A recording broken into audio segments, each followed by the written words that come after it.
Hey guys, welcome back, and today we're doing 10 simple yoga poses because last week me and Lawrence were practicing yoga for the first time.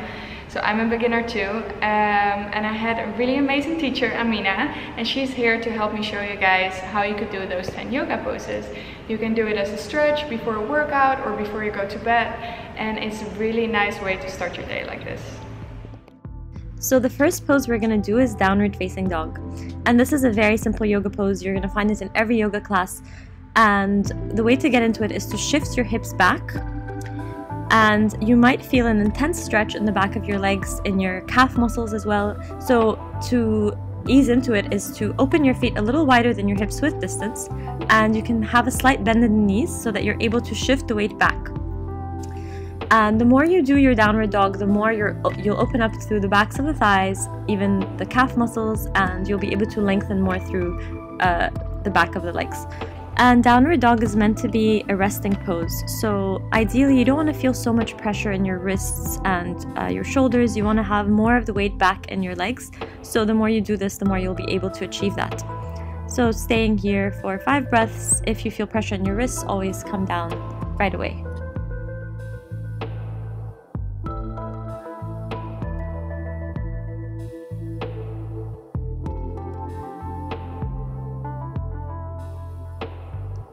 So the next pose we're going to do is a cat and cow, and we're going to come into it coming into a tabletop position, stacking the shoulders on top of the wrists and the knees directly underneath the hips. Make sure your knees are hip width distance, not too wide, and your middle toes point straight back, and spread your fingers wide here so there's no pressure in your wrist. Start to drop your chest, lift your sitting bones, look up. Exhale, push the floor away, round your spine, draw the navel in. And take your gaze with you as you arch your back, inhale. Exhale, look down at your navel as you round your back. So this is your cat and cow. And start to notice which areas of your spine are moving easier than the others. So you want to direct your focus to your upper thoracic spine, your upper back, and less arching from the lower back. Same thing when you're rounding, more of space coming up in your upper back, and you push down into your hands. Very nice. And you can do this for about 8 breaths, synchronizing your breath with your movement. And if you need to do more, you can also add more. This warms up your entire spine.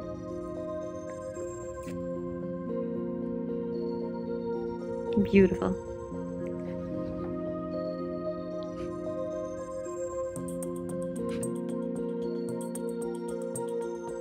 The next pose we're going to get into is an extended puppy pose, and it's a release for the shoulders and the upper back.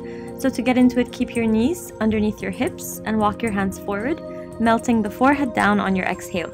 You're trying as much as possible to bring your chest down towards the floor. So if this is very intense, just keep your forehead down. But if you're finding your chest reaching down to the floor, you can lift up onto your chin. And this releases the upper back, which can be quite a tense area for a lot of us. Use your exhales here to soften through your chest, and you can stay here for 5 to 8 breaths.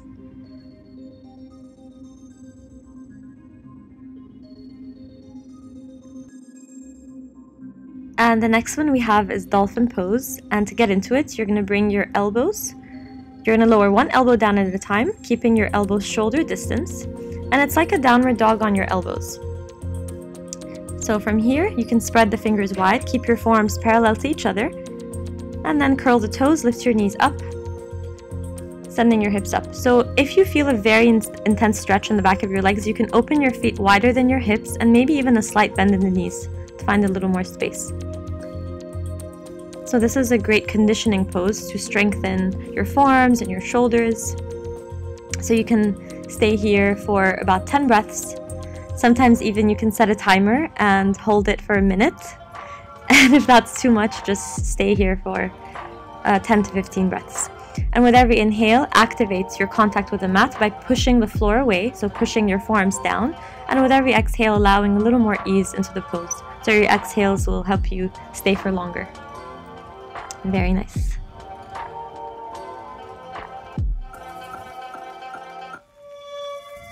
So the next pose we're going to come into is a lizard pose, and from your tabletop position, step your right leg to the outside of your right hand And lengthen out that back leg as much as possible, so keeping it nice and long, so that you're also feeling a sensation in your back hip flexor.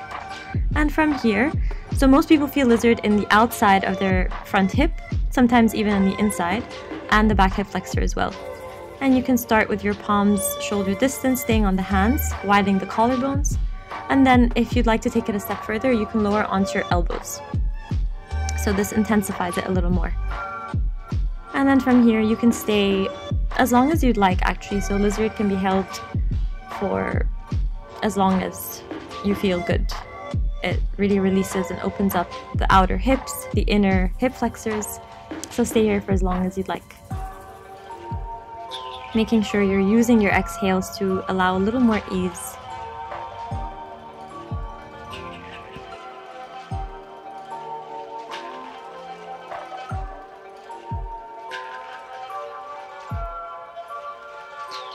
And the next pose we're coming into is a half split. So it's a split preparation. And to come into it, you're going to keep your back knee directly underneath your back hip and lengthen out the front leg. So here you can use blocks so that you're able to create some space and so that you're able to keep the front leg strong. Keep your spine long, widen your collarbones, and then adjust the setting of your blocks according to your preference. So you can, the lower your blocks are, the more intense the sensation is going to be in the back of your front leg. And then from here you can add some movement, arching your spine, keeping your collarbones wide and using your exhales.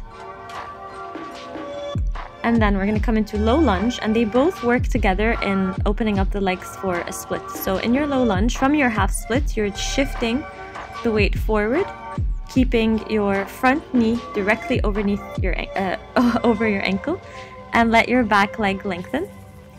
And then you can interlace your fingers on your right thigh, press your toes into the floor, and then use your exhales to soften through that back hip flexor. So a lot of times in splits, people can think that it's mainly the front leg, the hamstring, but it's actually the back hip flexor has to open up so much on the front of the thigh so that we're able to lower down to the floor.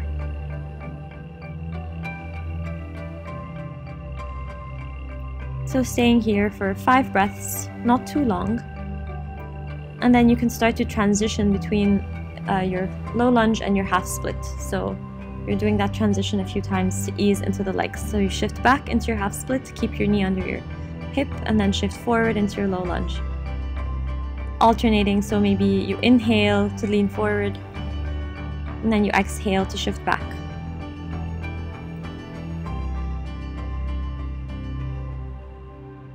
Very nice.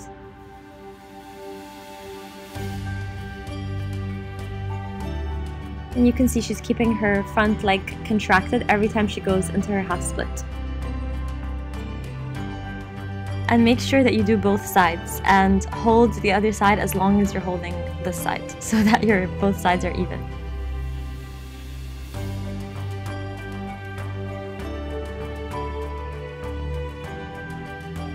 And the next pose we're coming into is a balancing table, and it's a great pose to start to work on the balance while adding a little bit of core and a little bit of leg work, leg strengthening. So you're going to keep your shoulders stacked over the wrists and hips over the knees.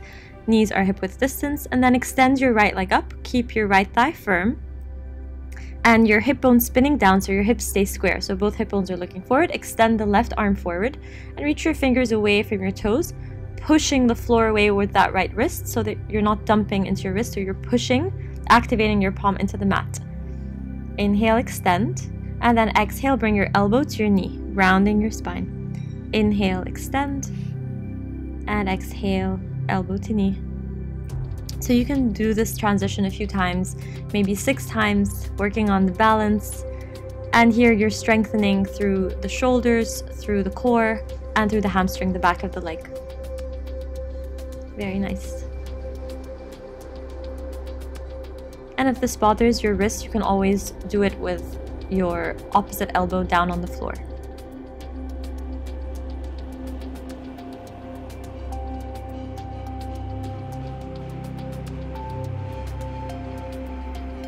And our next pose is a high lunge, so we're going to come into it from a downward facing dog. So from here, you're going to step the right leg forward between your palms. And keep your knee over your ankle, tracking with the second toe. So don't let the knee drift out, and inhale your arms up. Keep your back thigh firm and come up high on your back toes. So you might already feel a sensation. This is a great strengthener for the legs. And then come into your reverse prayer. So bring your palms together behind your back. And if you can bring the palms together, wrap the shoulders back and keep your fists together. So this is a shoulder opener, opening up through the chest and the collarbones. Very nice. And then you can stay here for 5 breaths. If you'd like to add on a little bit of a challenge, you can start to lower your back knee 1 inch from the floor. And then on your exhalation, straighten the leg. So you can inhale, lower, exhale, straighten, adding even more of a leg strengthener. Very nice.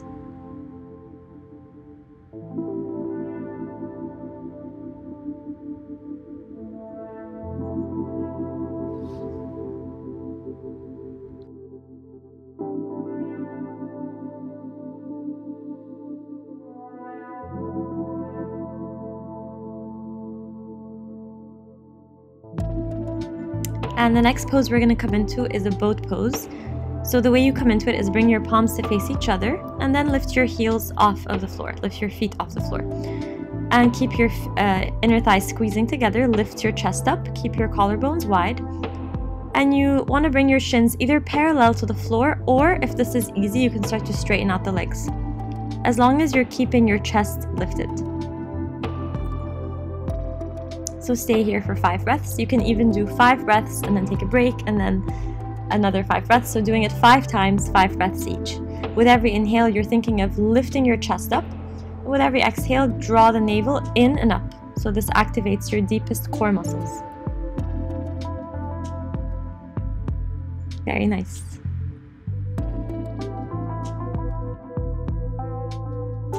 And now we're going to come into a plow pose, and this offers a spinal flexion, so the spine is being lengthened. So we're going to come to lie down on our back, and then you're going to bring your palms down, lift your legs up and over, coming into your plow. So if your feet don't find the floor, you can keep your hands on your lower or middle back for support. And this lengthens out the backs of the legs. There's also a bit of a throat compression here. This is a relaxing pose, so you can stay here for as long as your body feels like. And if your legs are all the way down to the floor, you can interlace your fingers, squeeze your palms together and reach them down towards the mat. And it's nice to stay here and take nice long breaths. And when you'd like to come down, slowly lower down.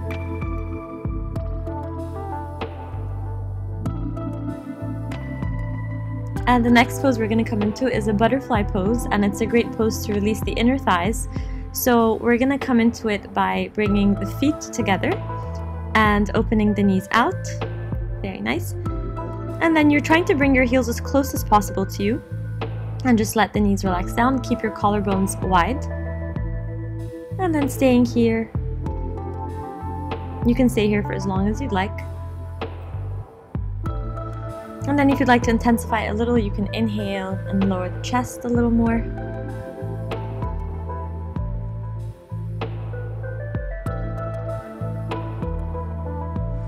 And you can also bring your knees up and down. Just bringing a little movement sometimes into a stretch can help find a little more ease into it. You can also do some chest circles like Romee's doing. And reverse.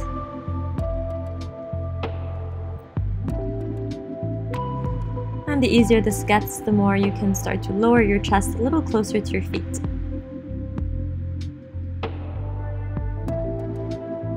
Very nice. And the last pose we're going to do is a dancer's pose, and it's a balancing pose.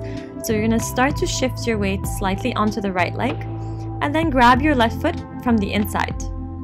From here, keep your knees together, inhale the right arm up, like you can touch the ceiling.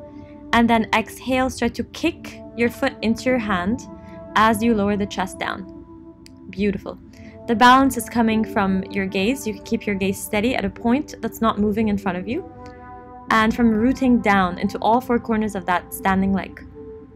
And it's a constant kick upwards with that foot. And then kick to release. So you can stay here for 3 to 5 breaths, working on your balance.